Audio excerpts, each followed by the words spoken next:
ಈಗ ಪತ್ರಿಕೆ 2 ಅದರಲ್ಲಿ ಇತಿಹಾಸ ವಿಷಯಕ್ಕೆ ಸಂಬಂಧಿಸಿದಂತಹ ಪತ್ರಿಕೆ 2ರ ಬಗ್ಗೆ ನಿಮ್ಮ ಜೊತೆ ಸ್ವಲ್ಪ ಚರ್ಚಿಸ್ತೇನೆ ಆ್ಯಂಡ್ ನನ್ನ ಅನುಭವದ ಕೆಲವು ಮಾಹಿತಿಗಳನ್ನು ನಿಮ್ಮೊಂದಿಗೆ ಹಂಚಿಕೊಳ್ತೇನೆ. ಪತ್ರಿಕೆ 2ರಲ್ಲಿ ಇತಿಹಾಸ ವಿಷಯದ ಕುರಿತಾದಂಥ ಜ್ಞಾನ ಅಥವಾ ತಿಳುವಳಿಕೆಯ ಮಟ್ಟಕ್ಕೆ UGC ನೆಟ್ ನಿಗದಿಪಡಿಸಿರ್ತಕ್ಕಂತಹ ಮಾನದಂಡ ಅಥವಾ ಅವರ ಎಕ್ಸ್ಪೆಕ್ಟೇಷನ್ಸ್ ಏನು ಅಂತಂದರೆ, ಇತಿಹಾಸ ವಿಷಯದ ಸಿದ್ಧಾಂತಗಳು ಮತ್ತು ಅದರ ಪದಪರಿಚಯ ಮತ್ತು ಐತಿಹಾಸಿಕ ಘಟನೆಗಳು, ಐತಿಹಾಸಿಕ ವಿಧಾನಗಳು, ಮತ್ತು ಇದು ಭಾರತದ ಇತಿಹಾಸ, ಸಂಸ್ಕೃತಿ, ಪ್ರಪಂಚದ ಜೊತೆ ಇತರೆ ಭಾಗಗಳ ಜೊತೆ ಸಂಬಂಧಗಳು, ಭಾರತದಲ್ಲಿನ ಸಣ್ಣ ಪುಟ್ಟ ರಾಜ್ಯಗಳು, ಅವುಗಳ ಪರಸ್ಪರ ಸಂಬಂಧಗಳು, ಸಾಂಸ್ಕೃತಿಕ ಬೆಳವಣಿಗೆ ಅಂದರೆ ಕಲೆ, ವಾಸ್ತುಶಿಲ್ಪ, ಸಾಮಾಜಿಕ ಚಳವಳಿಗಳು ಮುಂತಾದ ವಿಷಯಗಳ ಬಗ್ಗೆ ಇತಿಹಾಸ ಸ್ನಾತಕೋತ್ತರ ಅಭ್ಯರ್ಥಿಯ ಸಾಮಾನ್ಯ ಜ್ಞಾನವನ್ನು ಮತ್ತು ತಿಳುವಳಿಕೆಯ ಮಟ್ಟವನ್ನು ಪರೀಕ್ಷೆ ಮಾಡೋದು ಈ ಇತಿಹಾಸ ಪತ್ರಿಕೆ ಉದ್ದೇಶ ಆಗಿರುತ್ತೆ.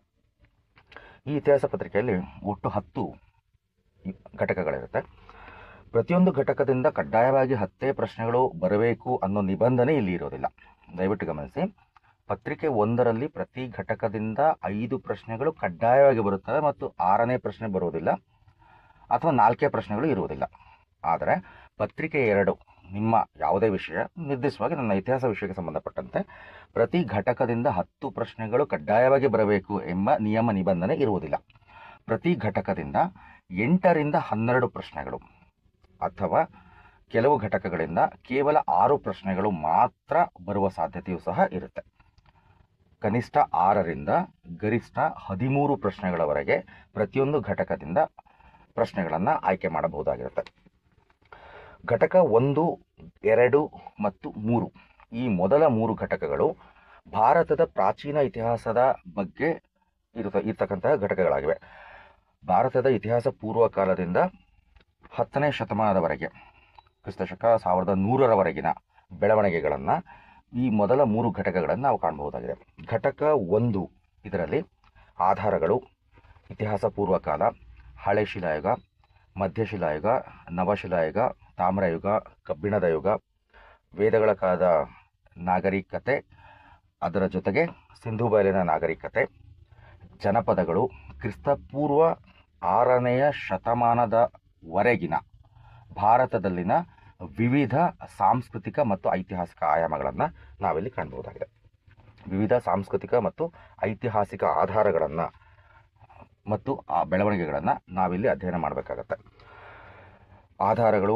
ಆಧಾರಗಳ ವಿಧಗಳು, ಆಧಾರಗಳ ಮಹತ್ವ, ಈ ರೀತಿ ಪ್ರತಿಯೊಂದು ವಿಷಯದಲ್ಲೂ ಸಹ ಇತರೆ ಉಪ ವಿಷಯಗಳನ್ನು ಗಮನದಲ್ಲಿರಿಸಿಕೊಂಡು ಅಧ್ಯಯನವನ್ನು ಮಾಡಬೇಕಾಗತ್ತೆ.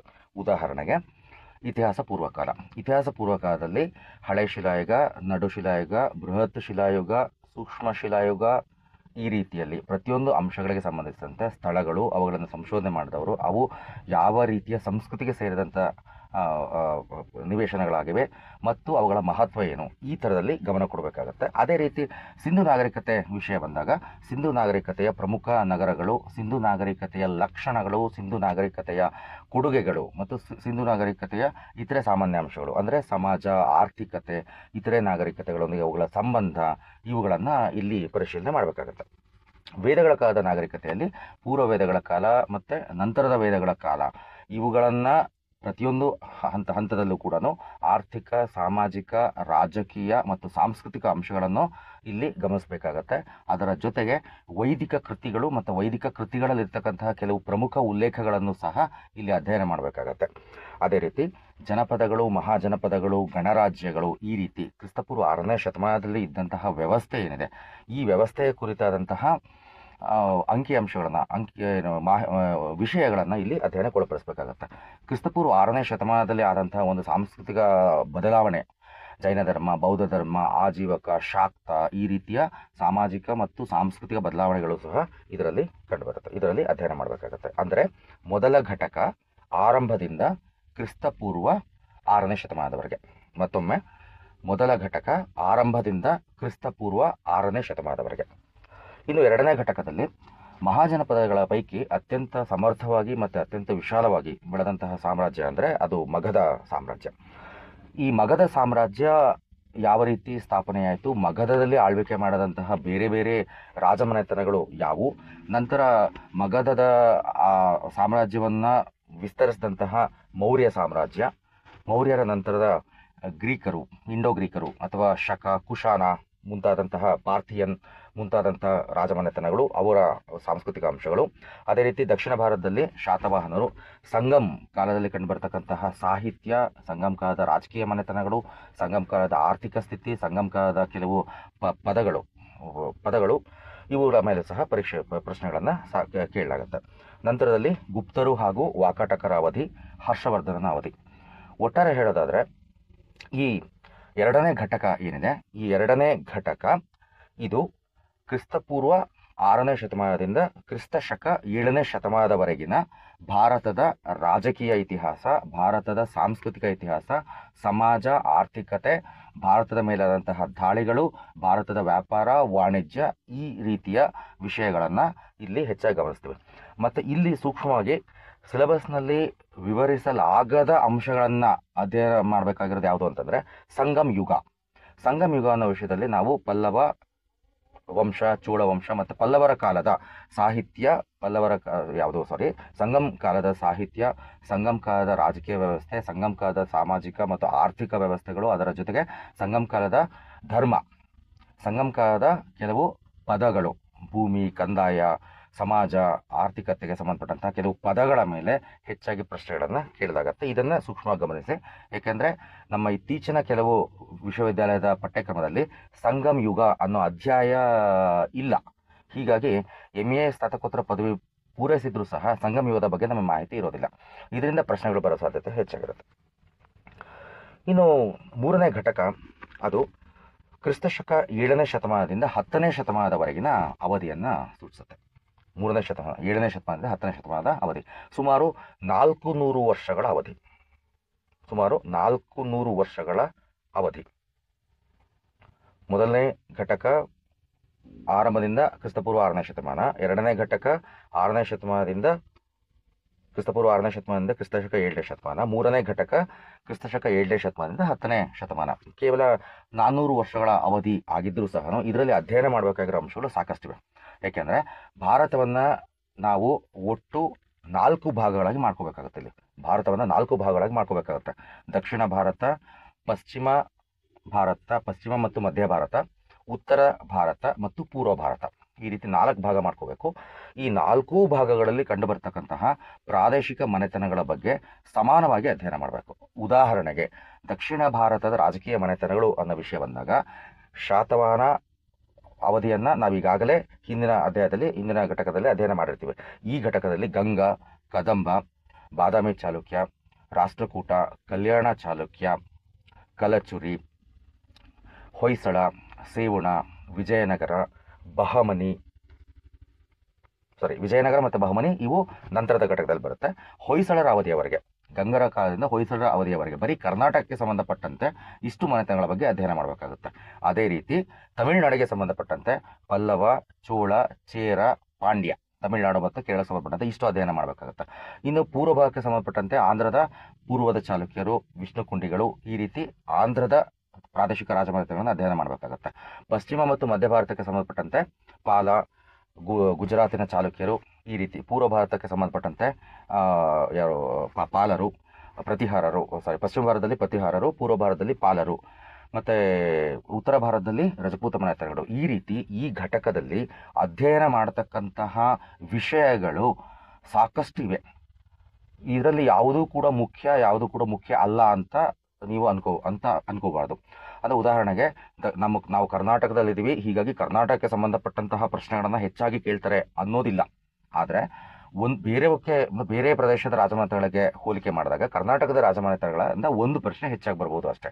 ಉಳಿದಂತೆ ಎಲ್ಲ ಪ್ರಶ್ನೆಗಳು ಎಲ್ಲ ರಾಜಮನೆತನಗಳಿಗೆ ಸಂಬಂಧಪಟ್ಟಂತೆ ಬರಬೇಕಾಗತ್ತೆ. ಹೀಗಾಗಿ ಪ್ರತಿ ರಾಜಮನೆತನದ ಸ್ಥಾಪಕರು, ಅವರ ರಾಜಧಾನಿ ಅಥವಾ ರಾಜಧಾನಿಗಳು, ಅವರ ಕೊನೆಯ ಅರಸ, ಪ್ರಮುಖ ಅರಸ, ಆ ರಾಜಧಾನಿಯ ಅಥವಾ ಆ ಒಂದು ರಾಜ್ಯದ ಅವಧಿಯಲ್ಲಿ ಇದ್ದಂತಹ ಪ್ರಮುಖ ಸಾಹಿತಿಗಳು, ಪ್ರಮುಖ ವಾಸ್ತುಶಿಲ್ಪ ಕೇಂದ್ರಗಳು, ಪ್ರಮುಖ ಸಾಹಿತ್ಯ ಕೃತಿಗಳು, ಈ ರೀತಿ ಇವುಗಳನ್ನು ಅಧ್ಯಯನ ಮಾಡಿದ್ರೆ ಇವುಗಳಿಂದ ಹೆಚ್ಚಿನ ಪ್ರಶ್ನೆಗಳು ಬರುತ್ತೆ. ಉದಾಹರಣೆಗೆ ಸೇವಣರ ಅರಸರಲ್ಲಿ ಇದ್ದಂತಹ ಒಬ್ಬ ಸಾಹಿತ್ಯ ಕೃತಿಯನ್ನು ನೀಡಬಹುದು, ಅಥವಾ ಬೇರೆ ಬೇರೆ ರಾಜಮನೆತನಗಳ ಸಾಹಿತಿಗಳು ಮತ್ತು ಸಾಹಿತ್ಯ ಕೃತಿಗಳನ್ನು ಪಟ್ಟಿ ಮಾಡಿ ಸರಿಯಾದ ಆಯ್ಕೆಯನ್ನು ಬರೆಯಿರಿ ಅಂತ ಕೇಳಬಹುದಾಗುತ್ತೆ.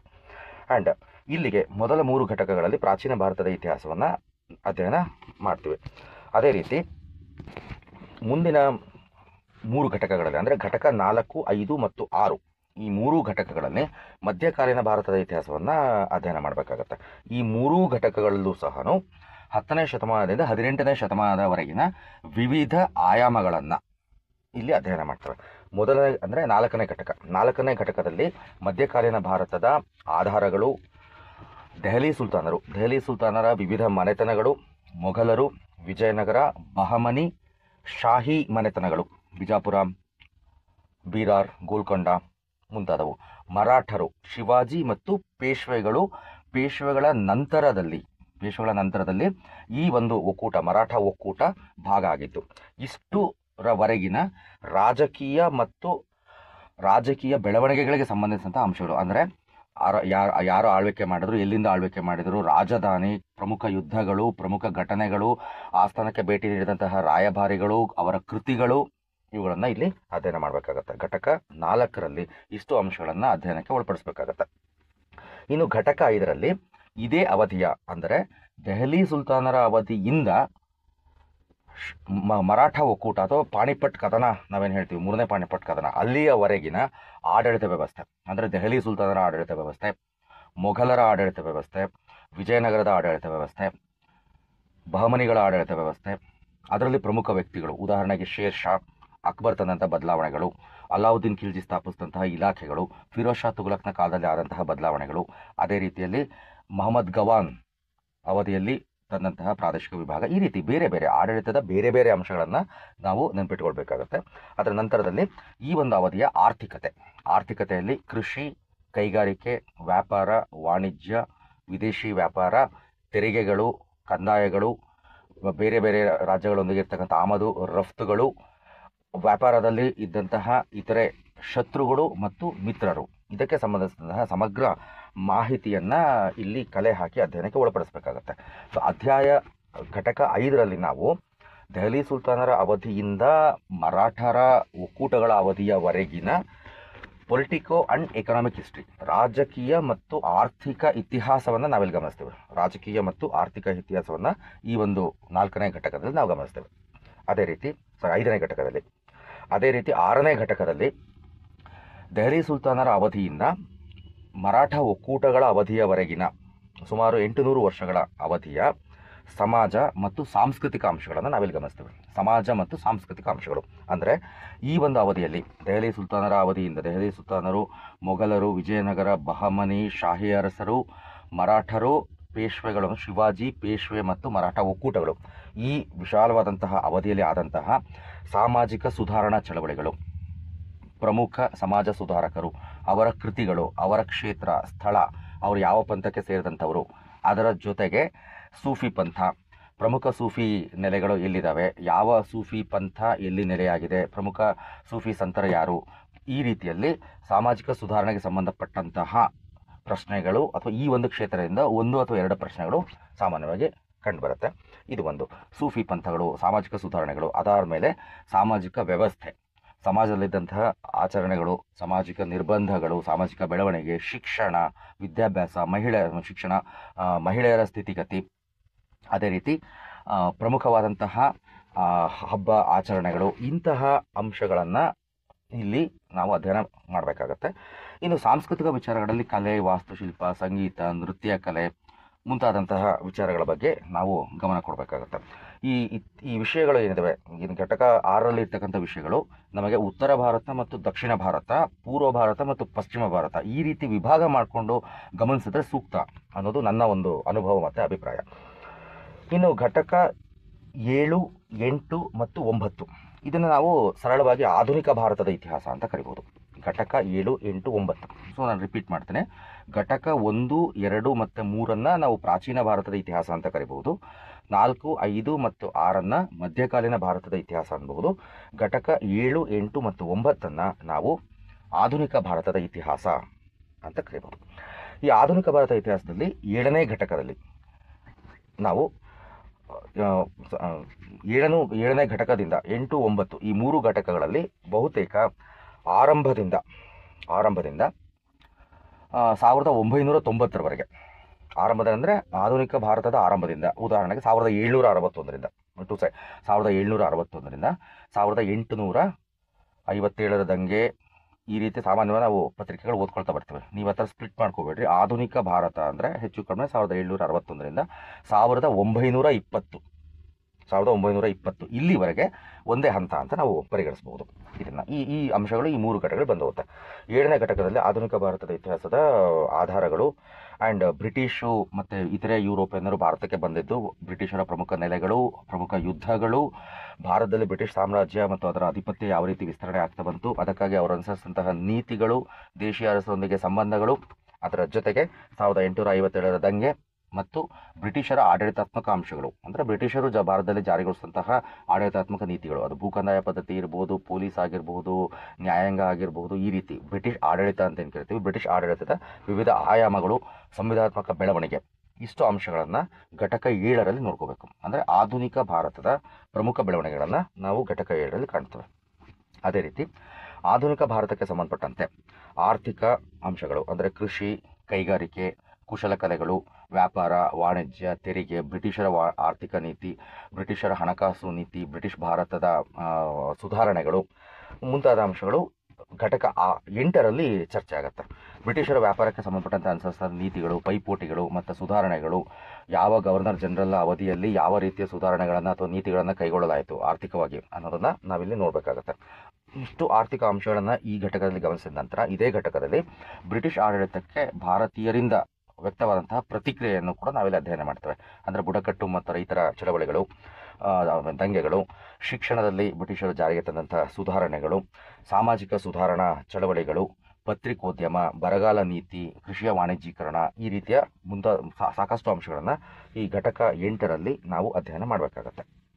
ಇನ್ನು ಘಟಕ 9ರಲ್ಲಿ ಇದನ್ನು ನಾವು ರಾಷ್ಟ್ರೀಯ ಚಳವಳಿಯ ಇತಿಹಾಸ ಅಂತ ಕರಿಬೋದು.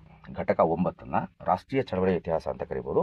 ಇದರಲ್ಲಿ ಭಾರತ ರಾಷ್ಟ್ರೀಯ ಕಾಂಗ್ರೆಸ್ ಅಥವಾ ಭಾರತದಲ್ಲಿ ರಾಷ್ಟ್ರೀಯತೆ ಉದಯಕ್ಕೆ ಕಾರಣಗಳು, ಭಾರತದ ಆರಂಭಿಕ ರಾಷ್ಟ್ರೀಯ ಹೋರಾಟಗಾರರು, ಮಂದಗಾಮಿ, ತೀವ್ರಗಾಮಿ, ಹೋಮ್ ರೂಲ್ ಚಳವಳಿ, ಗಾಂಧಿಯುಗ, ಸಶಸ್ತ್ರ ಕ್ರಾಂತಿಕಾರಿಗಳು, ಮೊದಲ ಮತ್ತು 2ನೇ ಹಂತದ ಸಶಸ್ತ್ರ ಕ್ರಾಂತಿಕಾರಿಗಳು, ಅದರ ಭಾರತದ ಸ್ವಾತಂತ್ರ್ಯ ಹೋರಾಟದ ಒಂದು ಮುಖ್ಯವಾಹಿನಿಯ ಜೊತೆಯಲ್ಲೇ ನಡೀತಾ ಇದ್ದಂಥ ಇತರೆ ಹೋರಾಟಗಳು, ಉದಾಹರಣೆಗೆ ಕಮ್ಯುನಿಸ್ಟ್ ಚಿಂತನೆಯ ಬೆಳವಣಿಗೆ, ಅದರ ಜೊತೆಗೆ ದಲಿತ ಚಳವಳಿ, ಮಹಿಳಾ ಚಳವಳಿ, ವಿದ್ಯಾರ್ಥಿಗಳ ಚಳವಳಿ, ಕಾರ್ಮಿಕ ಸಂಘಟನೆಗಳು, ಒಟ್ಟಾರೆ ಸ್ವಾತಂತ್ರ್ಯ ಚಳವಳಿಯ ಅವಧಿಯ ಬೆಳವಣಿಗೆಗಳನ್ನು 9ನೇ ಘಟಕದಲ್ಲಿ ಮತ್ತೊಂದು ಅಂಶವಾಗಿ ನಾವು ಗಮನಿಸ್ತೀವಿ. ಅದರ ಜೊತೆಗೆ ಭಾರತಕ್ಕೆ ಸ್ವಾತಂತ್ರ್ಯ ದೊರೆತ ನಂತರ ಹೊಸ ಶಿಕ್ಷಣ ನೀತಿ ಅಂದರೆ 1986ರಲ್ಲಿ ಜಾರಿಯಾಯಿತು. NEP 2020ರಲ್ಲಿ ಜಾರಿಯಾದಂಥ NEP ಅದು ನ್ಯಾಷನಲ್ ಎಜುಕೇಷನ್ ಪಾಲಿಸಿ, ರಾಷ್ಟ್ರೀಯ ಶಿಕ್ಷಣ ನೀತಿ. ಅದು 1986ರಲ್ಲಿ ಜಾರಿಯಾದ NEP ಅದು ನ್ಯೂ ಎಜುಕೇಷನ್ ಪಾಲಿಸಿ, ಹೊಸ ಶಿಕ್ಷಣ ನೀತಿ. ಘಟಕ 9ರಲ್ಲಿ ನಾವು ಸ್ವಾತಂತ್ರ್ಯೋತ್ತರ ಅವಧಿಯಲ್ಲಿ 1990ರವರೆಗಿನ ಬೆಳವಣಿಗೆಗಳನ್ನು ಸಹ ಗಮನಿಸಬೇಕಾಗತ್ತೆ. ಅಂದರೆ ಸಂವಿಧಾನದ ಬೆಳವಣಿಗೆ, ಸಂವಿಧಾನದ ಲಕ್ಷಣಗಳು, ಭಾರತದ ವಿದೇಶಾಂಗ ನೀತಿ, ಭಾರತದಲ್ಲಿ ಆದಂತಹ ಆರ್ಥಿಕ ಬೆಳವಣಿಗೆ ಅಂದರೆ ಪಂಚವಾರ್ಷಿಕ ಯೋಜನಾ ಆಯೋಗ, ಬ್ಯಾಂಕ್ಗಳ ರಾಷ್ಟ್ರೀಕರಣ, ಇನ್ಶೂರೆನ್ಸ್ ಕಂಪನಿಗಳ ರಾಷ್ಟ್ರೀಕರಣ, ಪ್ರಮುಖ ಆರ್ಥಿಕ ಸುಧಾರಣೆಗಳು, ಅದೇ ರೀತಿ ಪ್ರಮುಖ ಸಾಮಾಜಿಕ ಸುಧಾರಣೆಗಳು, ವಿದೇಶಗಳೊಂದಿಗೆ ಭಾರತದ ಸಂಬಂಧ, ಇಂತಹ ಹಲವಾರು ವಿಷಯಗಳನ್ನು ಸ್ವಾತಂತ್ರ್ಯೋತ್ತರ ಭಾರತದಲ್ಲಿ ಸಹ ನಾವು ಗಮನಿಸಬೇಕಾಗುತ್ತೆ. ಸೊ ಘಟಕ 9 ಇದು ನಮಗೆ ಭಾರತದ ಇತಿಹಾಸವನ್ನು 1990ರವರೆಗೆ ಓದೋ ಥರ ಮಾಡುತ್ತೆ. ಇನ್ನು ಕೊನೆ ಘಟಕ 10 ಇದರಲ್ಲಿ ಇತಿಹಾಸ ಸಂಶೋಧನಾ ವಿಧಾನಗಳು ಮತ್ತು ಇತಿಹಾಸ ಲೇಖನದ ಬಗ್ಗೆ ಅಂಶಗಳನ್ನು ಅಧ್ಯಯನ ಮಾಡಬೇಕಾಗತ್ತೆ. ಇತಿಹಾಸ ಸಂಶೋಧನೆ ಅಂದರೆ ಏನು, ಅರ್ಥ, ಅದರ ವ್ಯಾಪ್ತಿ, ವಿಧಾನ, ಇತಿಹಾಸ ರಚನೆಗೆ ಇರ್ತಕ್ಕಂಥ ಆಧಾರಗಳನ್ನು ಸಂಗ್ರಹಿಸೋದು ಹೇಗೆ, ವಿಶ್ಲೇಷಣೆ ಮಾಡೋದು ಹೇಗೆ, ಆ ಒಂದು ಅಂಶಗಳನ್ನು ಇತಿಹಾಸ ರಚನೆಯಲ್ಲಿ ಬಳಸ್ಕೊಳ್ಳೋ ವಿಧಾನ ಹೇಗೆ, ಈ ಎಲ್ಲ ಅಂಶಗಳನ್ನು ನಾವಿಲ್ಲಿ ಕಾಣ್ತೇವೆ. ಅದರ ಜೊತೆಗೆ ಪ್ರಪಂಚದಲ್ಲಿ ಇತಿಹಾಸ ಲೇಖನ ವಿಧಾನಗಳು ಬೇರೆ ಬೇರೆ ಪ್ರಕಾರಗಳು ಏನಿದ್ದಾವೆ, ಗ್ರೀಕ್ ಇತಿಹಾಸ ಲೇಖನ, ಗ್ರೀಕ್, ರೋಮನ್, ಚರ್ಚ್, ಅರಬ್, ಜ್ಞಾನೋದಯ ಕಾಲ, ಆ್ಯಂಡ್ ಪಾಸಿಟಿವಿಸ್ಟ್ ಖಂಡಿತವಾದಿಗಳ ಕಾಲ, ಮಾರ್ಕ್ಸ್ವಾದಿಗಳ ಕಾಲ, ವೈಜ್ಞಾನಿಕ ಇತಿಹಾಸ ಲೇಖನ, ಅದರ ಜೊತೆ ನವ ಮಾರ್ಕ್ಸ್ವಾದಿಗಳು, ಆಧುನಿಕ ಕೆಳಸ್ತರದ ಇತಿಹಾಸ ಲೇಖನ, ಆಧುನಿಕ ಇತಿಹಾಸ ಲೇಖನ, ವಸಾಹತು ಇತಿಹಾಸ ಲೇಖನ, ಸಾಮ್ರಾಜ್ಯಶಾಹಿ, ರಾಷ್ಟ್ರೀಯವಾದಿ ಮತ್ತು ಆಧುನಿಕೋತ್ತರ ಇತಿಹಾಸ ಲೇಖನ ಮಾದರಿಗಳು. ಈ ರೀತಿ ಬೇರೆ ಬೇರೆ ಇತಿಹಾಸ ಲೇಖನ ಮಾದರಿಗಳು ಮತ್ತು ಅವುಗಳಿಗೆ ಸಂಬಂಧಪಟ್ಟಂಥ ಪ್ರಮುಖ ವ್ಯಕ್ತಿಗಳು ಹೆಗಲ್, ರಾಂಕೆ, ಕ್ರೋಶೆ, ಈ ರೀತಿ ಬೇರೆ ಬೇರೆ ಇತಿಹಾಸ ವ್ಯಕ್ತಿಗಳಿಗೆ ಸಂಬಂಧಪಟ್ಟಂತೆ ಮತ್ತು ಅವರ ವಿಧಾನಗಳಿಗೆ ಸಂಬಂಧಪಟ್ಟಂತೆ ಮತ್ತು ಅವರು ಮುಂದೆ ಇಟ್ಟಂಥ ಸಿದ್ಧಾಂತಗಳಿಗೆ ಸಂಬಂಧಪಟ್ಟಂತೆ ಸುಮಾರು 5ರಿಂದ 6 ಪ್ರಶ್ನೆಗಳು ಬರುತ್ತೆ. ಈ ಒಂದು ಘಟಕದಿಂದ 10 ಪ್ರಶ್ನೆಗಳು ಬರುವ ಸಾಧ್ಯತೆ ಸಾಕಷ್ಟು ಕಡಿಮೆ. 5ರಿಂದ 6 ಪ್ರಶ್ನೆಗಳು ಈ ಘಟಕದಿಂದ ಬರುತ್ತೆ. ಹೀಗಾಗಿ ಈ ಘಟಕವನ್ನು ಅಧ್ಯಯನ ಮಾಡೋದಕ್ಕೆ ನಿಮ್ಮದೇ ಆದ ಒಂದು ವಿಧಾನವನ್ನು ರೂಪಿಸ್ಕೊಳ್ಬೇಕು. ಇನ್ನು ಇತಿಹಾಸ ವಿಷಯದ ಸಿದ್ಧತೆಗೆ ಸಂಬಂಧಿಸಿದಂತೆ ಕನ್ನಡ ಮಾಧ್ಯಮ ವಿದ್ಯಾರ್ಥಿಗಳನ್ನು ಗಮನದಲ್ಲಿಟ್ಟುಕೊಂಡು ನಾನು ಅಧ್ಯಯನ ಸಾಮಗ್ರಿಗಳನ್ನು ಕೆಲವನ್ನು ಸೂಚಿಸೋದಕ್ಕೆ ಇಷ್ಟಪಡ್ತೇನೆ. ಈ ಪಠ್ಯಕ್ರಮದ ವಿನ್ಯಾಸವನ್ನು ನಾವು ಗಮನಿಸ್ತೀವಿ. ಪಠ್ಯಕ್ರಮದಲ್ಲಿ ಒಟ್ಟು 10 ಘಟಕಗಳಲ್ಲಿ 9 ಘಟಕಗಳು ಭಾರತದ ಇತಿಹಾಸವನ್ನು ಅಧ್ಯಯನ ಮಾಡೋದಕ್ಕೆ ಹೇಳ್ತವೆ ನಮಗೆ. ಹೀಗಾಗಿ ಸಮಗ್ರ ಭಾರತದ ಇತಿಹಾಸಕ್ಕೆ ಸಂಬಂಧಪಟ್ಟಂತೆ ನೀವು ಈಗಾಗಲೇ ಅಧ್ಯಯನ ಮಾಡಿರ್ತಕ್ಕಂತಹ ಯಾವುದಾದ್ರೂ ಪುಸ್ತಕಗಳು ನಿಮ್ಮ ಹತ್ರ ಇದ್ದರೆ ಅವನ್ನೇ ಮುಂದುವರಿಸಿ. ಆದರೆ ನನ್ನ ಅನುಭವದಲ್ಲಿ ಇತ್ತೀಚಿನ ದಿನಗಳಲ್ಲಿ, ಯಾಕೆಂತಂದರೆ ಇದು ಇತಿಹಾಸ 1990ರೊಳಗೆ ಮಾತ್ರ ಈ ಪಠ್ಯಕ್ರಮದಲ್ಲಿ ಕವರ್ ಆಗೋದ್ರಿಂದ ತೀರಾ ಇತ್ತೀಚಿನ ಪುಸ್ತಕಗಳಲ್ಲಿರ್ತಕ್ಕಂಥ ತೀರಾ ಇತ್ತೀಚಿನ ಮಾಹಿತಿಗಳು ಅಷ್ಟೊಂದು ಅನಿವಾರ್ಯ ಏನಲ್ಲ ಇದಕ್ಕೆ.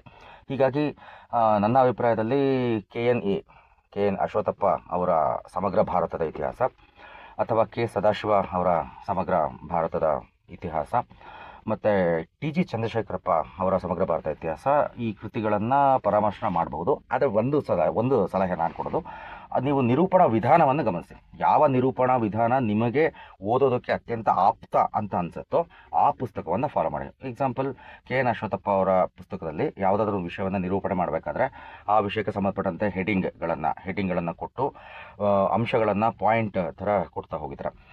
Doctor K. ಸದಾಶಿವ ಅವರ ಪುಸ್ತಕದಲ್ಲಿ ಎಲ್ಲ ವಿಷಯಗಳ ನಿರೂಪಣೆ ಇದೆ, ಆದರೆ ಅದು ಪ್ಯಾರಾಗ್ರಾಫ್ಗಳ ವಿಧಾನದಲ್ಲಿದೆ. ಎಲ್ಲ ವಿಷಯಗಳ ನಿರೂಪಣೆ ಇದೆ ಬಹುತೇಕ, ಆದರೆ ಪ್ಯಾರಾಗ್ರಾಫ್ ಮಾದರಿಯಲ್ಲಿ ಇದೆ.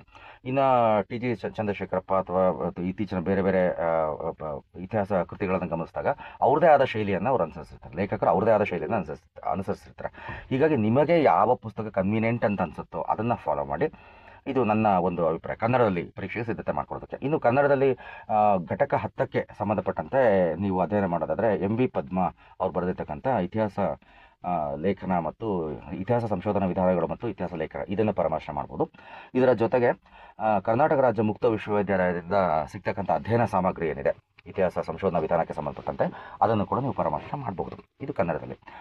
ಅಥವಾ ಇಂಗ್ಲೀಷ್ನಲ್ಲಿ ನಾನು ಸಿದ್ಧತೆ ಮಾಡ್ತೇನೆ, ಅದು ನನಗೆ ಕೆಸೆಟ್ ಮತ್ತು ನೆಟ್ ಪರೀಕ್ಷೆ ಎರಡಕ್ಕೂ ಅನುಕೂಲ ಆಗುತ್ತೆ ಅನ್ನೋ ಅಭಿಪ್ರಾಯದಿಂದ ಯಾರಾದ್ರೂ ಅಧ್ಯಯನ ಸ್ಟಡಿ ಮಾಡೋದಾದರೆ ನಿಮಗೆ ನಾನು ಸಜೆಷನ್ ಮಾಡೋದು ಯಾವುದು ಅಂತಂದರೆ, ದ ಬೆಸ್ಟ್ ಬುಕ್ ನಾನು ನೆಟ್ ಪರೀಕ್ಷೆ ಪಾಸ್ ಮಾಡಿ ತುಂಬ ವರ್ಷ ಆಯಿತು. ಇತ್ತೀಚಿನ ದಿನಗಳಲ್ಲಿ ನಾನು ಗಮನಿಸಿದಂತೆ ಅರಿಹಂತ್ ಮತ್ತು ಪಿಯರ್ಸನ್ ಪಬ್ಲಿಕೇಶನ್ಸ್ ಏನಿದೆ, ಅರಿಹಂತ್ ಮತ್ತು ಪಿಯರ್ಸನ್ ಪಬ್ಲಿಕೇಶನ್ಸ್ನಲ್ಲಿ ಇತಿಹಾಸದ ವಿಷಯದ ನಿರೂಪಣೆ ಸರಳವಾಗಿದೆ. ಇನ್ನು ಅದನ್ನು ಹೊರತುಪಡಿಸಿದರೆ UPSC ಪರೀಕ್ಷೆಯ ಇಂಡಿಯನ್ ಹಿಸ್ಟ್ರಿಗೆ ಸಂಬಂಧಪಟ್ಟಂತೆ ಕೆಲವು ಪುಸ್ತಕಗಳಿದ್ದಾವೆ. V.K. Agnihotri, allied publications V.K. Agnihotri, ಇದು ನಾನು ಅಧ್ಯಯನ ಮಾಡಿದಂಥ ಒಂದು ಕೃತಿ. ಮತ್ತು ಕೃಷ್ಣಾರೆಡ್ಡಿ, ಟಾಟಾ ಮೆಗ್ರಾ-ಹಿಲ್ ಪಬ್ಲಿಕೇಶನ್ಸ್. ಮತ್ತು ಇದ್ರ ಜೊತೆ ನಾನು ಅಧ್ಯಯನ ಮಾಡಿದ್ದು, ಈಗಲೂ ಕೂಡ ನಾನು ಕೆಲವು ವಿಷಯಗಳಿಗೆ ತೆಗೆದು ನೋಡೋ ಕೃತಿಗಳು ಅಥವಾ ಪುಸ್ತಕಗಳು ಯಾವುವು ಅಂತಂದರೆ ಕಾಸ್ಮೋಸ್ ಬುಕ್ ಹೈವ್, ಇದರ ಟೈಟಲ್ ಕೊಡೋದು ಇಂಡಿಯನ್ ಹಿಸ್ಟ್ರಿ ಅಂತ ಇದೆ. ನನಗೆ ಆ ಥರ ನೆನಪಾಗ್ತಾ ಇಲ್ಲ, ಸಾರಿ. ಈ ಕೃತಿಗಳನ್ನು ನೀವು ಪರಾಮರ್ಶೆ ಮಾಡಬಹುದು. ಇನ್ನು ಹೆಚ್ಚಿನ ಮಾಹಿತಿ ಏನಾದರೂ ಇದ್ದಲ್ಲಿ ಈ ಒಂದು ವಾಹಿನಿಯ ಮುಖ್ಯಸ್ಥರನ್ನು ಸಂಪರ್ಕಿಸಿ ಮಾಹಿತಿಯನ್ನು ಪಡ್ಕೊಳ್ಬಹುದು. ಅವರು ಇಷ್ಟು ಹೊತ್ತು ನನಗೆ ಈ ವಿಷಯಗಳನ್ನು ನಿಮ್ಮೊಂದಿಗೆ ಹಂಚಿಕೊಳ್ಳಲು ಒಂದು ಅವಕಾಶ ಮಾಡಿಕೊಟ್ಟಂತಹ ವಿವೇಕಾನಂದ ಯುವ ಜನಕೇಂದ್ರದ ಎಲ್ಲ ಪದಾಧಿಕಾರಿಗಳಿಗೆ ನನ್ನ ಹೃತ್ಪೂರ್ವಕ ಧನ್ಯವಾದಗಳನ್ನು ನಾನು ತಿಳಿಸ್ತಾ ಇದ್ದೇನೆ. ಅದೇ ರೀತಿ ಜನಧ್ವನಿ ಬಾನುಲಿ ಕೇಂದ್ರದಿಂದ ಇಂತಹ ಮತ್ತಷ್ಟು ಯಶಸ್ವಿ ಕಾರ್ಯಕ್ರಮಗಳು ಮೂಡಿಬರಲಿ ಅಂತ ನಾನು ಹಾರೈಸ್ತಾ ಇದ್ದೇನೆ. ಧನ್ಯವಾದಗಳು.